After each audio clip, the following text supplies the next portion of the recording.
وآخر دعواهم أن الحمد لله رب العالمين۔ اور یہاں رک کے میں ایک گزارش کر دوں جو زندگی میں مجھے اور آپ کو فائدہ دے گی۔ مومن کی زندگی خوف اور امید کے درمیان ہونی چاہیے۔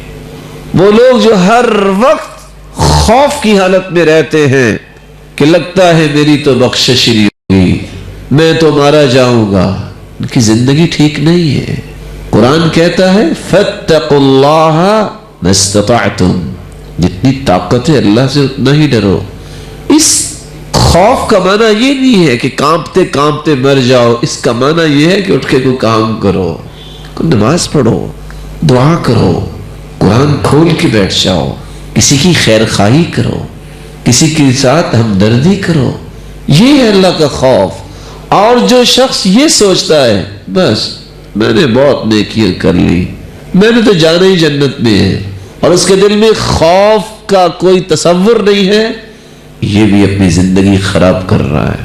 اس لیے امام ابن القیم رحمۃ اللہ علیہ کہا کرتے تھے، اور بات سمجھنے والی ہے، یدعون ربهم خوفا وطمعا، مومن اپنی زندگی کو خوف اور طمع کے درمیان رکھتا ہے۔ اسے خوف بھی ہے کہ کہیں میں جہنم کا کوئلہ نہ بن جاؤں، اسے امید بھی ہے میرا رب مجھے ضائع نہیں کرے گا، ضرور میری بخشش فرمائے گا۔ یدعوننا رغبا ورہبا، انبیاء کرام کا طریقہ یہ تھا، ان کے اہل و عیال کا طریقہ یہ تھا، ان میں جنت کی رغبت بھی تھی، جہنم کا خوف بھی تھا۔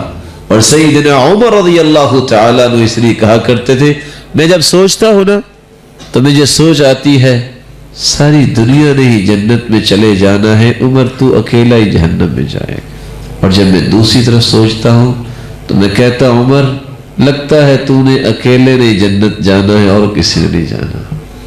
لیکن قاعدہ کیا ہے؟ آپ موت سے پہلے خوف کو غالب رکھیے، لیکن جب آپ بیمار ہو جاؤ یا موت کا قرب ہو تو پھر امید کو غالب رکھیے۔ فائدہ کیا ہوگا؟ اگر آپ زندگی میں خوف کو غالب رکھیں گے آپ گناہ پہ جرت نہیں کریں گے، اور موت کے قریب آپ نے امید کو غالب رکھا تو آپ اس حدیث کے ضمن میں اور اس حدیث کی روشنی میں اللہ کے مقرب بن جائیں گے کہ جو بندہ فوت ہونے لگے وَهُوَ يُحْسِنُ الظَّنَّ بِاللَّهِ، اور اس کا گمان اللہ کے ساتھ اچھا ہے تو رب تعالیٰ اسے اپنی جنتوں کا مہمان بنا دیتے ہیں۔ اور اگر خوف نہ ہوا زندگی میں تو پھر گناہوں پہ جرت ہوتی ہے۔